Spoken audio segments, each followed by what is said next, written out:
Isang dalagita na ilang araw nang nawawala ang natagpuang patay sa isang factory sa Pasig.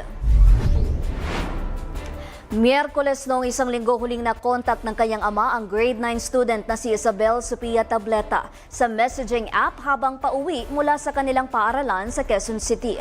Bago umuwi, nagpunta muna si Sophia sa isang mall sa Quezon City kasama ang 4 niyang kaklase para mamasyal. Kahapon, natagpuan ang kanyang mga labi sa loob ng isang planta sa Barangay Santolan, Pasig City, ilang kilometro lamang mula sa kanilang tahanan. Na-recover din sa lugar ang kanyang cellphone at iba pang personal na gamit. Ayon sa paunang ulat ng mga otoridad, may ilang bagay na nakita malapit sa pinangyarihan na bahagi na ngayon ng kanilang investigasyon. Patuloy ang masusing pagsisiyasat ng pulisya upang matukoy ang buong detalye at mabigyan ng linaw ang pagpatay.